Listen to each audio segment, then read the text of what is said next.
Hello and welcome to a little kind of special edition of Opinion Piece. I'm going to get to it quickly because I want it to be as short as possible so we stand a chance of getting to the end. I always talk for too long, see I'm doing it now. I was intrigued when I saw Elon Musk on the screen of the march that was going on in London, and he was wearing a t-shirt that I've seen him wear before, and it was the t-shirt that said "What would Orwell think?" And I'm going to assume that he means George Orwell and not my mate Jamie's dog Orwell, because I don't think my mate Jamie's dog Orwell thinks very much.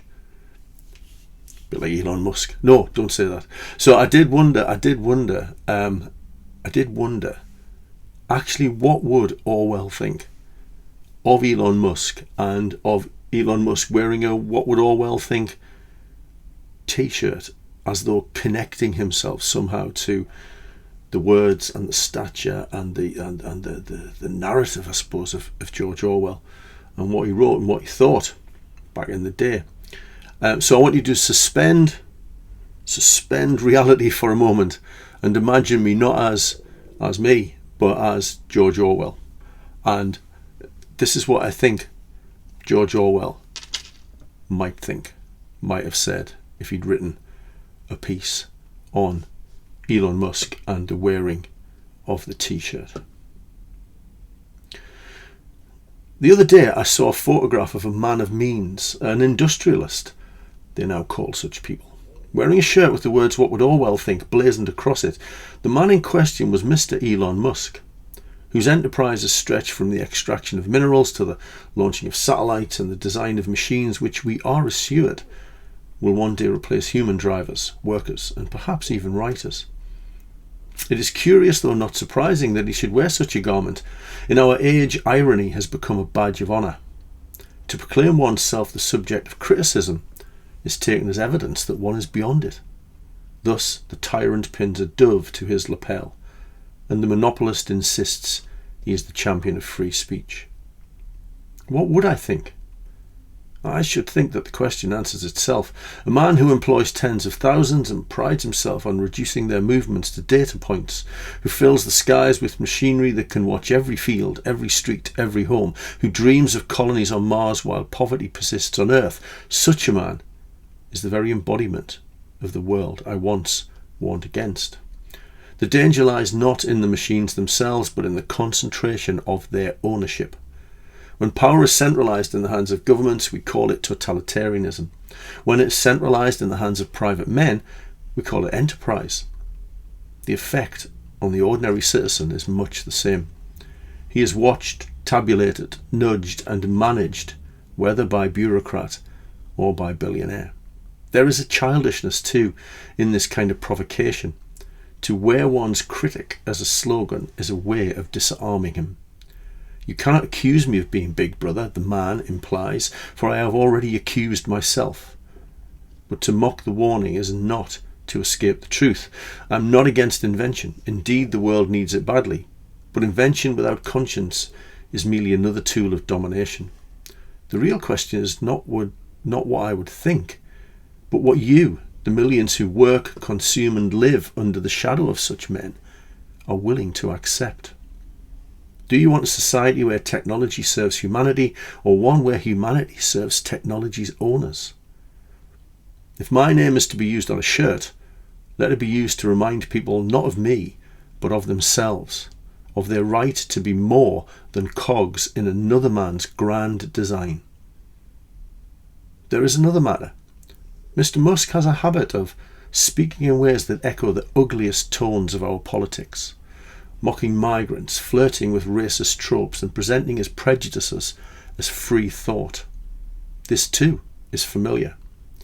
The powerful often affect the ears of the common man by borrowing his coarsest language. It is a performance designed to make cruelty look like honesty. But one must be clear, racism is not plain speaking. It is the oldest and laziest lie in the book. The lie that one man's worth is determined by his colour or his birthplace. In my own time I saw how empires used such lies to justify their exploitation. And I said then, as I would say now, that no society can call itself free while it tolerates them. That a man of such influence repeats these ideas is not incidental. It shows how power, when it feels its own insecurity, seeks refuge in scapegoats. To punch down at the weak is the surest way to keep the mob from looking up at the strong. So when Mr. Musk wears a shirt asking what I would think, I would answer plainly. I think the machinery he builds and the words he utters both risk leading us into the same future I once warned against, where prejudice is normalised, inequality is sanctified, and truth is whatever the powerful say it is. Mr. Musk proclaims himself a champion of free speech. By this he does not mean free speech for the poor, the voiceless, or the exiled.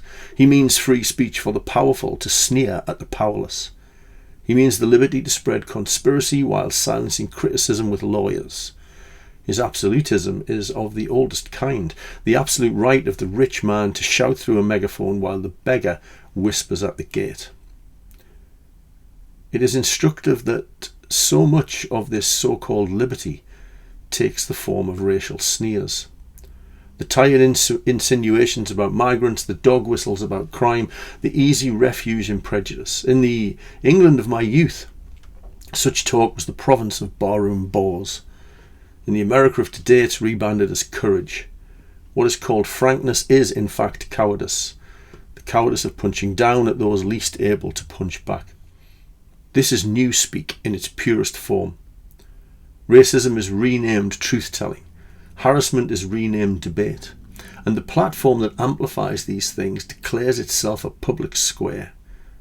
But it is a square where the police guard the loudspeaker for the landlord and drag away the tenant if he raises his voice. I warned once of a world where power would not merely control our actions but our very language, until words meant their opposites and truth was indistinguishable from lies. What I see now is a version of that prophecy fulfilled. The new tyranny is not announced with banners but with hashtags. It requires no ministry of truth because its adherents are proud to broadcast their own distortions. So what would I think of Mr. Musk's shirt?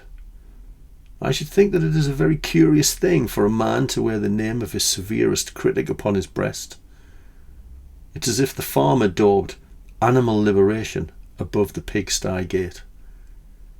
To mock the warning is to admit you have heard it, even as you ignore it. If free speech is to mean anything, it must mean protecting the weak against the strong. Otherwise it is not liberty at all, but merely another mask of power.